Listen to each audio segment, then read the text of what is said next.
Shout out to my guy, Manny Man, for sending me these dope beats.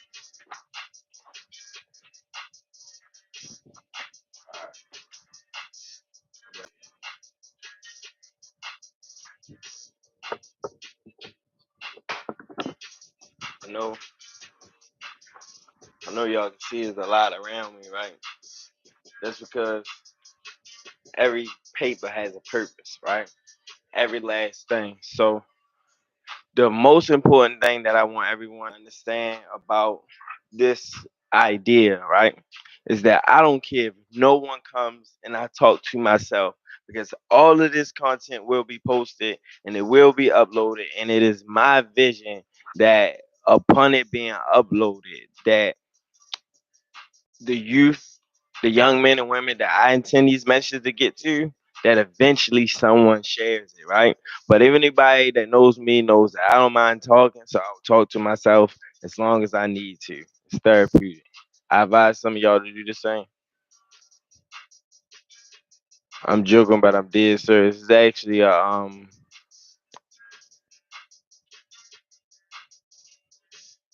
actually a funny story when I was in this mentorship program. And the mentorship program that I was in actually over at the Baltimore City Jail, and it was these group of volunteers that came in, and they had kind of I had told them like, yeah, I talked to myself, but I was just joking, I was just playing, telling them because I thought it was funny to make them think that I was talking to myself, right? But they encouraged me like, no, that's okay. I talk to myself too. It's okay to do. So I actually went back and I talked to myself, right? And when I mean by talking to myself, I literally said a statement and I responded, right? And I know that to some people, we will always say, "Oh, that's crazy," right? But what happens is we don't have a lot of opportunities to deal with our own self because, as we say, life be life, right? So, what I mean by is that we don't have the time to deal with our own self because life demands for us to constantly be on the go, especially when we're a parent, especially when we are employer or employee, whatever level, right? Just being a human being, right? And I appreciate you, Miss Barbara, for all the support you've been giving me continuously. Thank you for joining this live. And I started on Facebook because I wanted all of my followers on Facebook to know that I'm back into my Park Heights Mayor page that I couldn't get into. But what's most important is that they do you know that this online mentorship program, going against the grain, I will be pouring out why I started this book and the lessons that are in this book because a lot of people think that this book is my life story, right? I'm working on my life story. This book is actually encapsulation of when I was 18 years old, incarcerated on a prison compound, and I was literally losing my mind. I'm not gonna lie. I had no real sense of hope, right? And it was fresh, right? So I was charged in 2009, and by 2011, that's when I was, I had sat over the city jail for 18 months. I was sentenced and first over DOC for about 45 days in processing, and then straight on that blue bus trip to Western Correctional Institution being charged with a crime of violence. And for me, it was never easy being able to deal with the fact that I know that being in a situation as a young juvenile, right, going into a young man, right, prior to actually suffering the consequences for your actions, you're living in an illusion, right? A lot of young men living in an illusion. And by that means that in the back of your head, you know that what you do, everything you do has a consequence, right? So you should be careful of whatever you do in life, right? From the smallest decisions to the biggest decisions. So when I'm sitting out all the way out yonder, that 3.5 hour drive, longest drive of my life. They even stop at Hagerstown and then take a pit stop and then the rest of the drive, right? But I say My mindset at that time was so hopeless and just dealing with fear, dealing with unknown, dealing with the the the the the mode I have to put myself in to survive. So me writing and doing these essays, right? I didn't know I was going to be doing a book at that moment. I just knew that writing these essays, what I was pouring out was to the younger me. I was pouring out to the 12-year-old me, the 11-year-old me, the 10-year-old me. I was pouring out specifically to my 16-year-old me, the 15-year-old me. I've always had family and friends that love me. But when I grew up in Park Heights, the dominant attitude took over. When I grew up in Park Heights, what happening now in Park Heights, what happening then in Park Heights, and before my time, my mother been living in Park Heights for 25 years. So by the time I even understood the world, my introduction into the world was, yeah, this is the norm. You better go hard and you better be tough and you better be prepared to be violent. If you are disrespected, you better go back and respond in retaliation, because if you don't respond in retaliation, you are a punk. And once you're a punk, you're not respected. Your shoes not safe. Your jacket not safe. Your book bag not safe. Your house not safe. Your sister is not safe. We're gonna do whatever we want because you're a punk. So growing up, my mentality was that if I was gonna be anything, I cannot be a punk, a sucker, a whore, because I wouldn't be able to live with myself. So now there's the hard conversation, the real conversation. Because when you sit and talk to a group of young men in the age groups that I'm talking to, when you sit and talk to a group of young women in the age groups that I'm talking to, right? Just so you can understand this book, just so you can understand that this book, the reason why I'm saying going against the grain mentorship is because you have to read this book to understand why I'm even doing this. You have to read this book to even understand why I am me, why I am we. There's nothing that I am doing individually that is for my individual self. That's why I'm vulnerable. That's why I log onto these social medias. That's why I show you my life. Because while I'm here, I'm going to be transparent. Because when I'm gone, this is the legacy. This is with my children. That's why my children are the front of this book. I had to show them how to not go behind these bars. And don't think that our young women are not susceptible to prison, because trust you me, they are making more space for them. And once they, thank God we don't have three big old women prisons in the state of Maryland. Thank God we only got a little bit of space for the women. Thank God that they squeezing the women into the men facilities. Because if they make more space for women, I guarantee you they're gonna be filled up. The only reason why they aren't as filled as they are is because of the warehousing aspect, where they'll throw women and just segregate and try their best not to have the men to be able to walk past them. They don't care if they're locked down and changed in the same level, floor, or building. Long as they can say, oh, we didn't let them, we monitored them anytime they were around the men. I wouldn't be surprised if they have a co-op prison. The way prisons, they keep trying to make you look at prison from the inside, because you keep seeing prison through the narrow ways that it's easier to get a direct look. Oh, that's what's really going on. They're showing you homosexuality, but they ain't going to show you too much of the sexual abuse.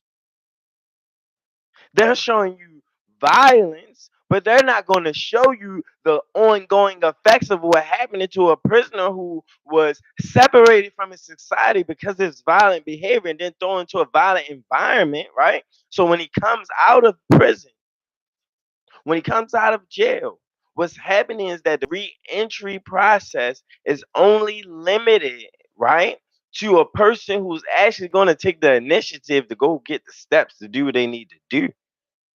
And the person that has to take those steps, the hoops that they have to jump through, it's like, wow, I have to not even get a job at a certain level if my skill set is here just because of my criminal record.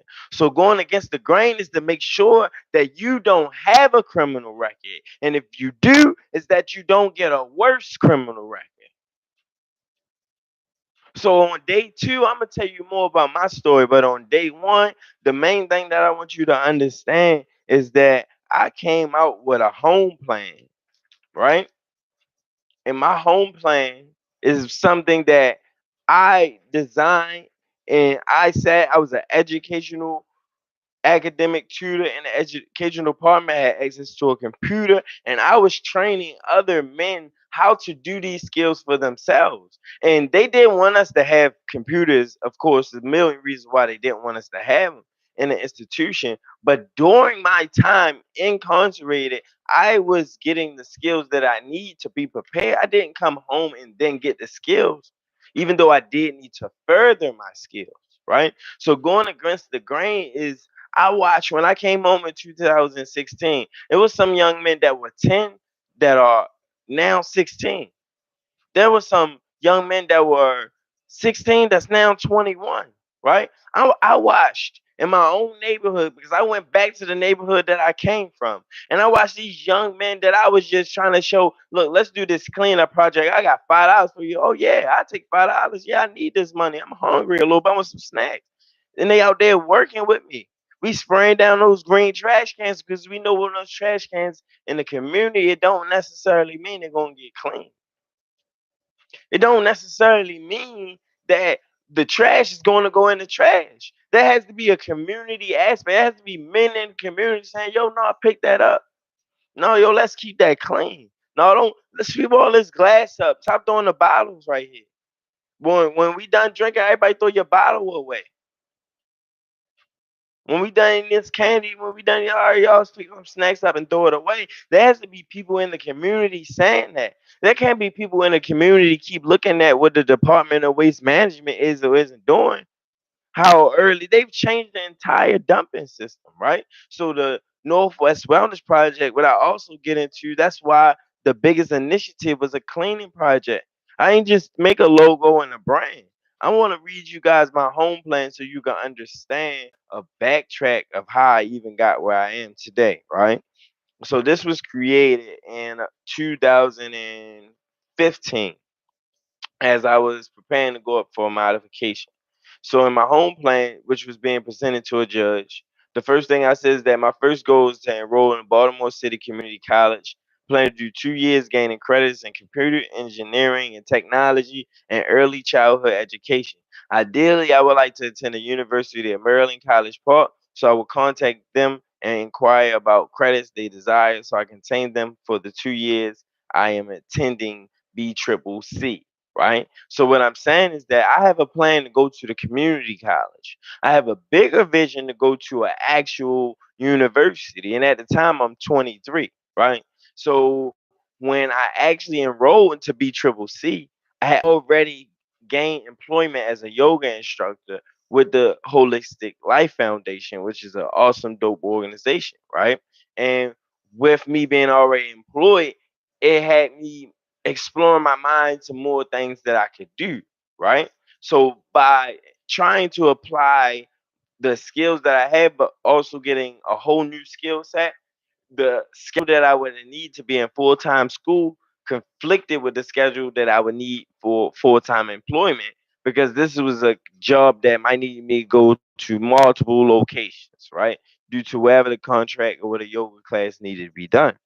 So I actually did enroll in the BCCC, but because I was employed and I gained another employment working with Safe Streets that partner with Sinai Hospital and LifeBridge Health to do the violence interventions program, it kind of took me away from pursuing more education and getting a degree. So it's different opinions about why you want a degree and if it's worth it, right? For one, I definitely wouldn't recommend getting any student loans. So if you can avoid getting a student loan, right, by any means, avoid it, right? FAFSA, if you can get financial aid, that's great. Because the reason why I say don't get a student loan, because having that on your credit, that's a serious commitment. So if you really do that, just make sure you're serious about getting that right trade, skill, and degree that you need to be able to really pay that off in the future, right? But my thing is that I want you to understand that I came out with a mindset in 2016 with a home plan that I already created, right? So by me doing that and having a intention on going to college, if I would have stayed steadfast in the 4 years that I was home and I made great strides, I would have had more opportunities because the degree would have raised how much my asking price or my standard minimum price would be when I'm going into employment because I made $15 an hour, I made $17 an hour, but it was always a struggle. And young black men, nobody tells us this. Nobody, we be like, all right, I'm gonna get a job, how much they paying? And you might think $12, $13 an hour is cool, or $9 an hour cool, or 10 or 15 the minimum. Young men and women, we haven't been trained. We grew up with food stamps being allotted to us monthly, while mother barely had $200-300 extra to squeeze in. So I'm amazed how we even got Christmas sometimes. Because when you look at a mother that's getting 12, 13, $1,400, but she got 3 to 4 kids, yeah, the groceries might be getting a little relief with the food stamps, but financial literacy doesn't exist in the households that I grew up in. Financial stability didn't exist in the households that I grew up in. So when you don't understand why these young black men and women are gravitating towards the streets and we can't reach them anyhow, it's because we're not connecting them with the things they need at 13, at 10, at 11. We should already be connecting them with situations where they're going to understand money, budgeting, saving, and expenses. Entrepreneurship. We don't need to wait until they're teenagers because then their bare minimums change. You got a child now that's 5 years old, 6 year old. You might can't afford to put them in gymnastics and these different programs and summer camps. They want 100 or a couple hundred a month, right? But we can show them basic ways to make a little bit of money. We can't keep depending on the summertime youth works because they want some money all year round. And once they get a taste of that, right? Let's not keep waiting until they're teenagers, right? So this mentorship program, you should be telling your youth, your child, this ain't just for teens, right? I've been qualified. I've worked with youth of all ages, 5 to 14, right? 14 to 18, college students, right? And I'm going to begin in this class with mindfulness. I'm going to be beginning these classes with breathing exercise. I'm going to stand up and I'm going to instruct my participants to do exercise they typically wouldn't do. And the benefits that they're going to receive from this is going to be tremendous. So when I say that I'm offering a free online mentorship, I promise you all month, August is a discipline month for me. So I'm going to be implementing these skills on myself regardless. I'm going to be going live in the morning doing my yoga and fitness regardless. I'm going to be doing these live speaking out and giving off the wisdom that I have regardless, but I don't want to be talking to myself.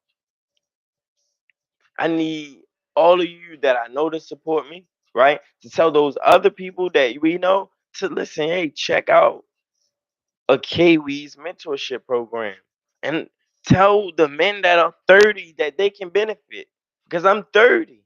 I was still making mistakes while I was 25.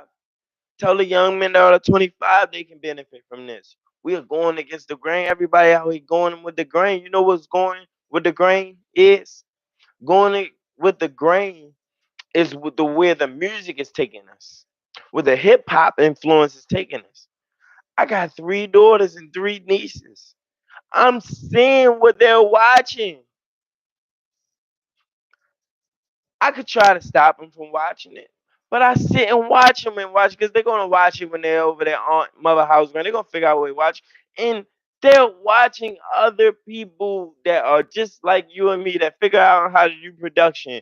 That their messages and concept that they're putting out in these shows, you'll be surprised how much you don't agree with them.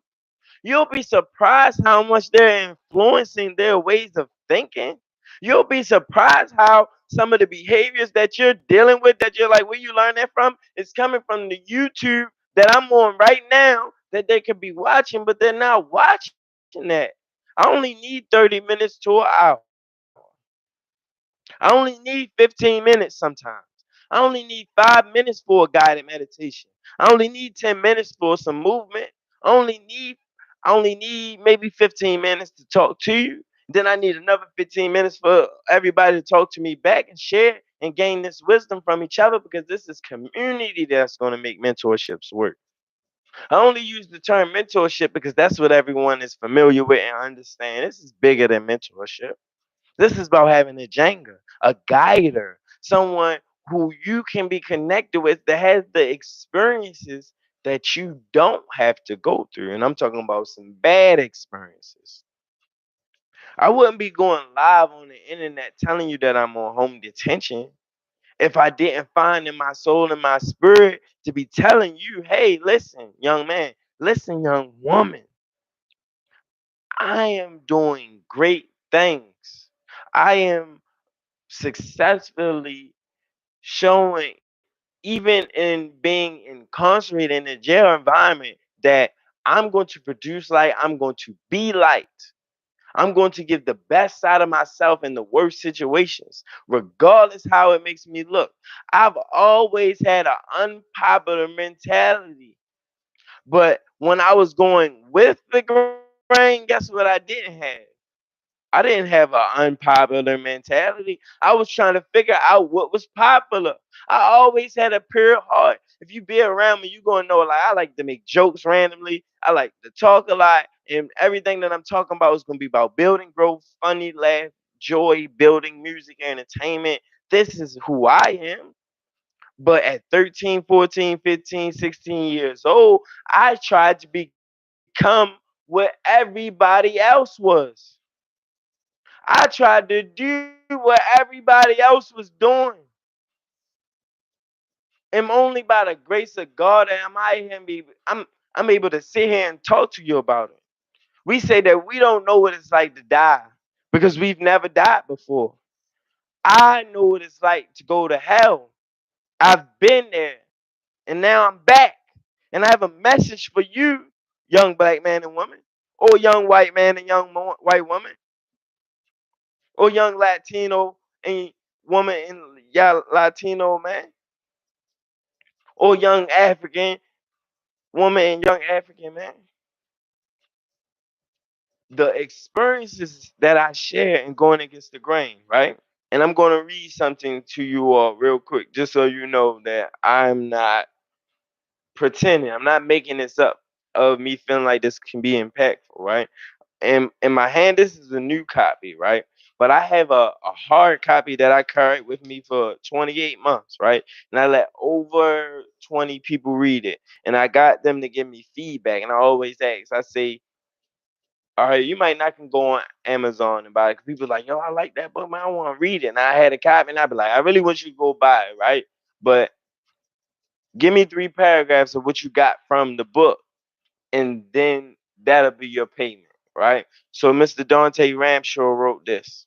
He said, my perspective on going against the grain. My name is Dante Ramshaw. Me personally, as reading is something I don't like doing, but meeting the publisher personally talking about me makes me want to read something he accomplished. And before I got through the first 30 pages, I find it interesting.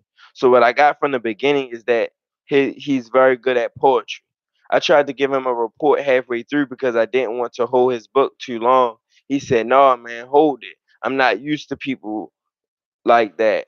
I'm just me and saying things like that. That's something I would do anyway. You're never too old to just be alone because you rather do it while you're free because you get no alone time in itself.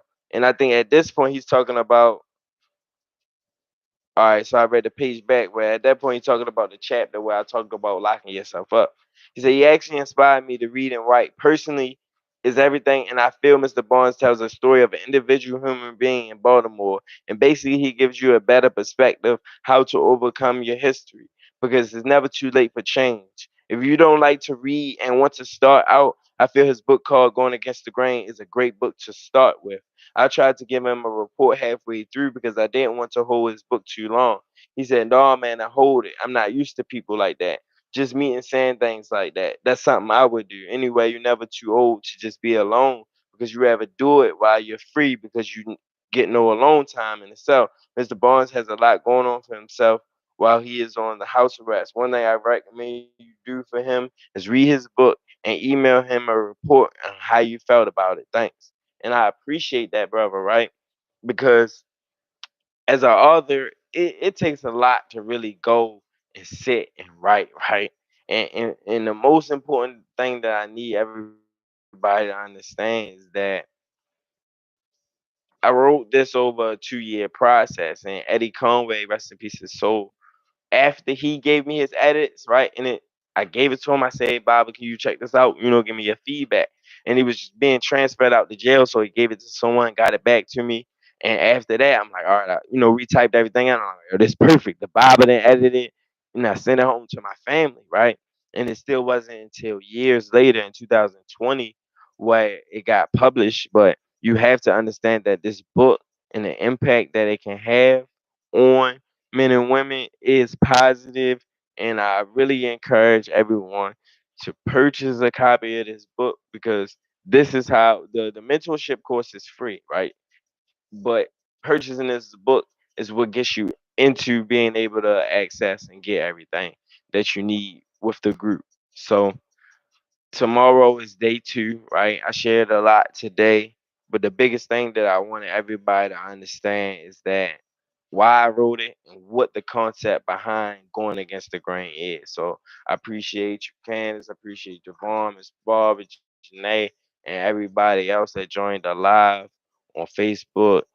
And I appreciate everybody that's here with me on YouTube Live. I'm going to go ahead and end it on Facebook, and then I'm officially close it out on YouTube. But I just appreciate everybody that's been engaging in the comments and everybody that's been on the live. And just know that this is just day one, day two.